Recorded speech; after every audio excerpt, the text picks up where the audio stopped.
Assalamualaikum warahmatullahi wabarakatuh. Perkenalkan, nama saya Milanda Aini Barokah dengan NPM 2310030, Prodi Pendidikan Matematika, Fakultas Keguruan dan Ilmu Pendidikan Universitas Muhammadiyah Metro.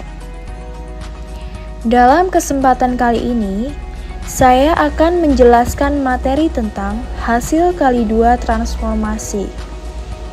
Mari kita bersama-sama untuk menyimak apa yang akan saya sampaikan.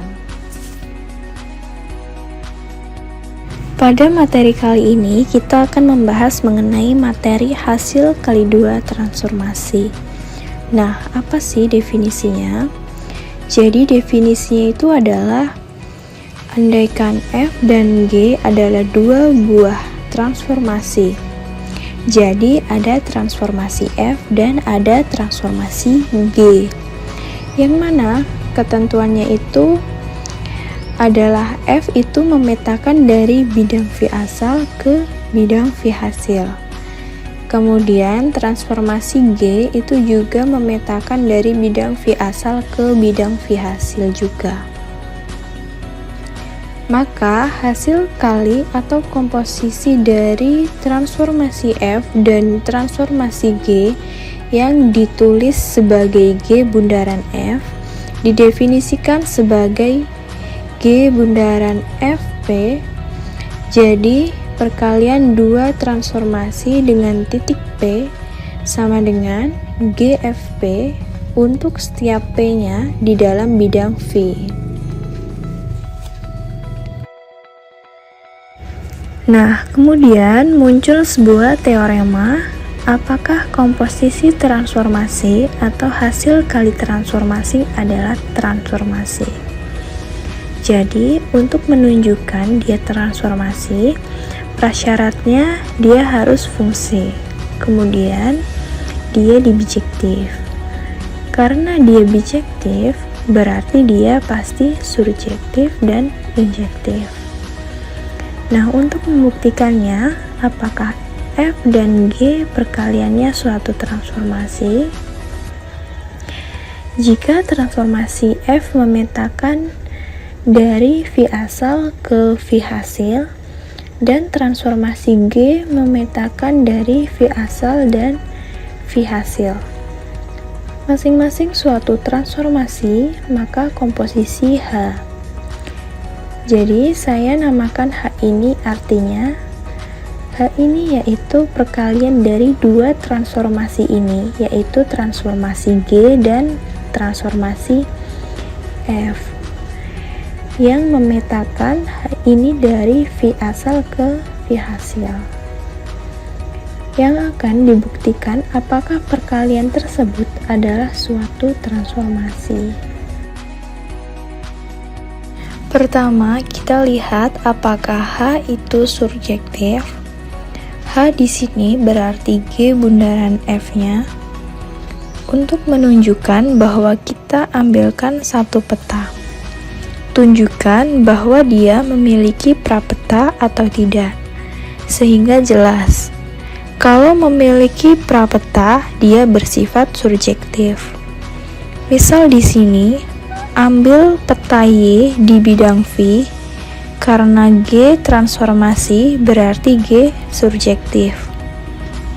Maka untuk setiap Y di bidang V atau peta yang kita namakan Y di bidang V, maka ada prapeta Z di bidang V, sehingga Y sama dengan GZ, di mana Y itu sebagai petanya dan Z sebagai prapetanya. Kemudian, karena F juga suatu transformasi, berarti F juga surjektif. Maka pada Z ini, maka ada X sebagai prapeta di bidang V, sehingga Z sama dengan Fx, di mana Z sebagai peta dan X sebagai prapeta. Maka didapat Y sama dengan GZ atau Y sama dengan GFX. atau Y sama dengan G bundaran Fx, atau Y sama dengan Hx. Ini berarti setiap peta di bidang V ada prapeta di bidang V juga, yaitu Y sama dengan Hx, jadi H surjektif. Sekarang kita lanjutkan untuk yang injektifnya. Akan diperlihatkan saat P tidak sama dengan Q, maka HP tidak sama dengan HQ. Artinya, HP dan HQ sebagai petanya, sedangkan PQ sebagai prapetanya. Misalkan kita ambil petanya HP sama dengan HQ, maka G bundaran FP sama dengan G bundaran FQ. Atau kita dapat tuliskan GFP sama dengan GFQ. Oleh karena itu, G injektif, maka FP sama dengan FQ, dan F injektif, maka P sama dengan Q. Sehingga pengandaian tidak tepat atau salah. Harusnya jika P tidak sama dengan Q, maka petanya juga tidak sama karena dia merupakan fungsi satu-satu. Sehingga jelas dari pembuktian pertama dia surjektif dan yang kedua dia injektif. Terbukti bahwa komposisi transformasi atau hasil kali dua transformasi adalah transformasi juga. Jadi terbukti teorema tersebut. Kemudian kita masuk ke poin contoh soal. Di sini ada soal diketahui T1, T2, T3 suatu transformasi. Tentukan hasil kali transformasinya. Karena dia transformasi, berarti T1, T2, T3 memiliki 3 sifat, yaitu dia fungsi, kemudian surjektif, dan injektif. Kita masuk ke penyelesaiannya.